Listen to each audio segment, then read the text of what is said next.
नमस्कार दोस्तों, आज हम अनुच्छेद 56 पढ़ेंगे। क्या आप जानते हैं भारत का राष्ट्रपति 5 साल पूरे होने के बाद भी कुर्सी पर बना रह सकता है, ऐसा क्यों? आज हम इसी के बारे में चर्चा करेंगे और इसका पूरा राज मैं आपको बताऊंगा। नमस्कार दोस्तों, मैं हूं एन के सिंह। वेलकम टू न्यू पाठशाला।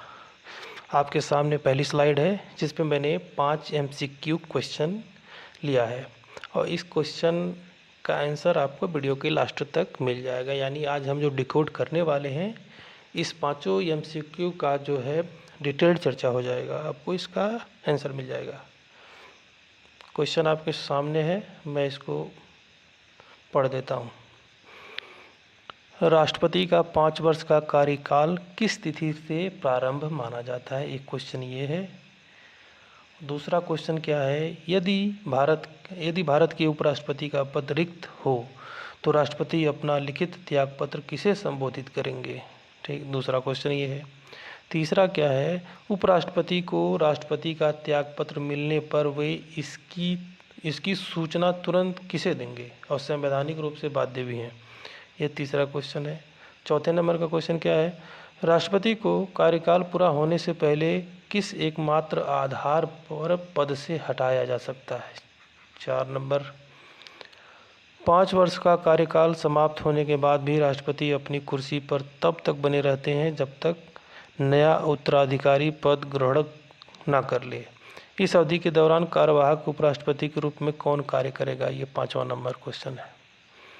तो चलिए हम शुरुआत करते हैं अपने लेक्चर की, और इसमें इसका जो 5 जो MCQ क्वेश्चन है, इसका सारा आंसर हम अपने इसी लेक्चर से निकाल लेंगे। तो सबसे पहले देखते हैं अनुच्छेद 56 में क्या दिया गया है। अनुच्छेद 56 में है सीधे सीधे कि कार्यकाल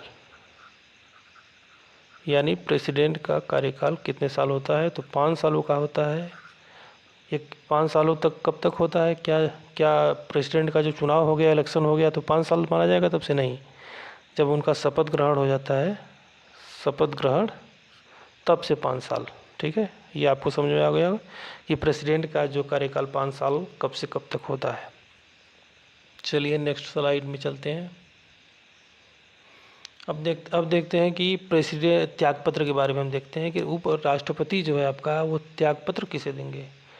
तो राष्ट्रपति आपका त्यागपत्र देंगे वाइस प्रेसिडेंट को, और वाइस प्रेसिडेंट तुरंत इसकी सूचना देंगे लोकसभा स्पीकर को, जो संवैधानिक रूप से बाध्य हैं। यानी राष्ट्रपति हस्ताक्षर मतलब लिखित रूप में देगा, और उपराष्ट्रपति को त्यागपत्र मतलब अपना सिग्नेचर करके देंगे, हस्ताक्षर करके, और उपराष्ट्रपति क्या करेंगे, इसकी तुरंत सूचना देंगे लोकसभा स्पीकर को। यहाँ से क्वेश्चन बनते हैं और बनेंगे भी। यदि उपराष्ट्रपति का पद खाली भी हो, तब भी राष्ट्रपति अपना त्यागपत्र केवल उपराष्ट्रपति के, अगर नहीं है तो उनका पद को देंगे या उनका कार्यालय में टेबल वगैरह पे संबोधित करके वहाँ लिख कर देंगे। समझ गए आप? क्या क्या आपने अब तक समझा कि प्रेसिडेंट का कार्यकाल 5 सालों तक होता है। 5 साल का कब से शुरुआत होता है? शपथ ग्रहण से। शपथ जब उन्होंने ले लिया तब से चालू हो जाएगा। ये त्यागपत्र किसको देंगे? वाइस प्रेसिडेंट को देंगे, और वाइस प्रेसिडेंट इसकी तुरंत सूचना किसको देंगे? लोकसभा अध्यक्ष को। अगर उपराष्ट्रपति उपस्थित नहीं है तो राष्ट्रपति किसे अपना त्यागपत्र देंगे?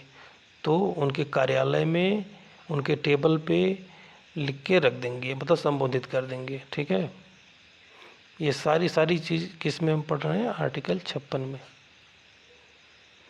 नेक्स्ट स्लाइड पे आते हैं। अब देखते हैं कि इनको क्या प्रेसिडेंट को 5 साल से पहले भी हटाया जा सकता है? तो हाँ, यस, हटाया जा सकता है। ठीक है, कैसे हटाया जा सकता है?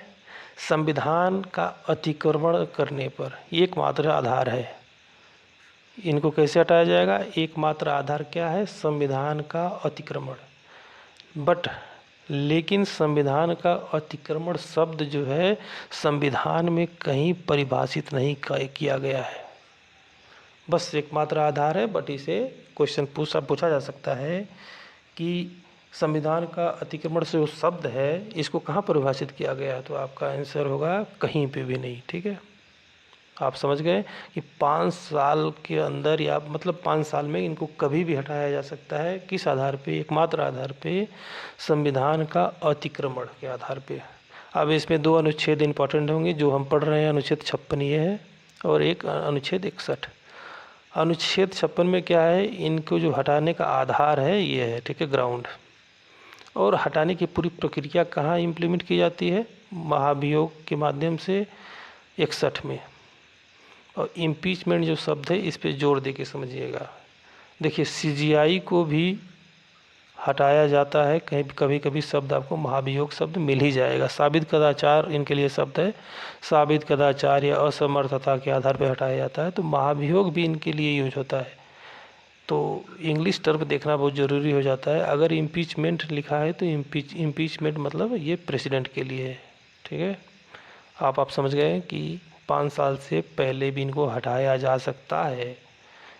इसका आधार क्या बना आपका? संविधान का अतिक्रमण। क्या प्रेसिडेंट 5 साल में खुद से भी हट सकते हैं? हाँ, यस। आपने पीछे पढ़ा, पीछे आपने देखा कि वो खुद से भी हट सकते हैं। पीछे वाली स्लाइड में देखा आपने कि वो राष्ट्रपति क्या करेंगे? वाइस प्रेसिडेंट को अपना त्यागपत्र दे देंगे और उप राष्ट्रपति क्या करेंगे? लोकसभा स्पीकर को इसकी तुरंत सूचना दे देंगे। ठीक है, समझ गए होंगे आप अच्छे से। अब ये क्या है, इसमें कुछ इंपॉर्टेंट नहीं है, बस एक बार मैं पढ़ देता हूँ। भारत का राज्य प्रमुख, हेड ऑफ स्टेट का पद कभी भी 1 सेकंड के लिए खाली नहीं रह सकता। हम लोगों ने प्रीवियस क्लास में भी इसके बारे में पढ़ा था। मतलब प्रेसिडेंट का जो 5 साल के लिए है ना, तो 5 साल के लिए ये रहेगा ही रहेगा। समझ गए आप? 1 सेकंड भी खाली नहीं रहेगा। अब नियम क्या है?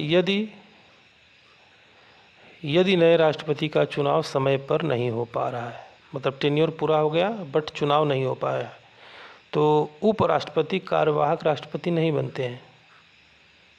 तब कौन राष्ट्रपति रहेगा? तो वही पुराने जो राष्ट्रपति हैं पुराने वाले वही रहेंगे जब तक कि नेक्स्ट चुनाव हो के नए प्रेसिडेंट का शपथ ग्रहण क्यों ना हो जाए। ठीक है, समझ गए होंगे आप अच्छे से। बिग चार्ट है, इसके माध्यम से देख लीजिए। राष्ट्रपति जी हैं, राष्ट्रपति जी का कार्यकाल 5 सालों तक है और ये त्यागपत्र किसको देंगे? उपराष्ट्रपति को। और इनके लिए आधार क्या है? संविधान का अतिक्रमण। केवल शब्द इंपॉर्टेंट है, केवल संविधान का अतिक्रमण। उपराष्ट्रपति का कार्यकाल कितना है? 5 सालों का है।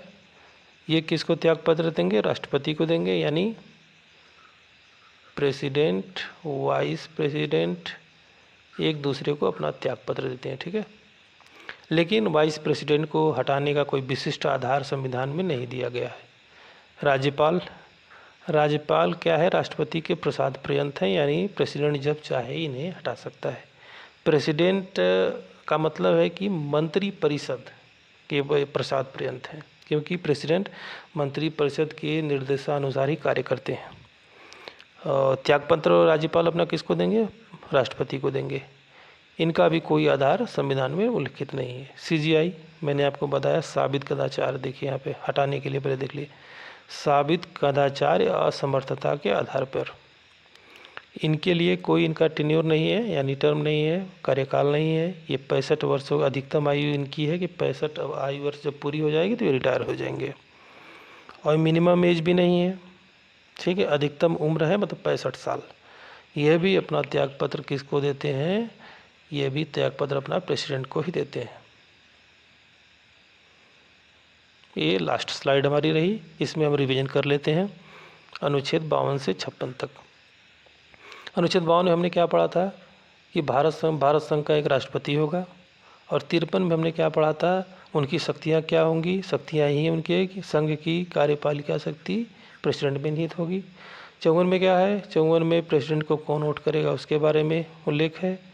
और आर्टिकल 55 में क्या है? उनमें चुनाव की प्रक्रिया है, रीति है, कैसे चुनाव होगा, क्या होगा, ये सब दिया गया है। 56 में कार्यकाल है।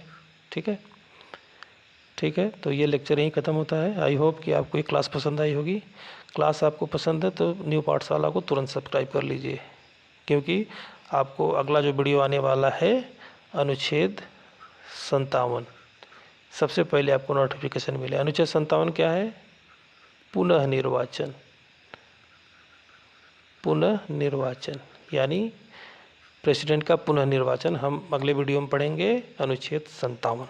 ठीक है, ओके, जय हिंद।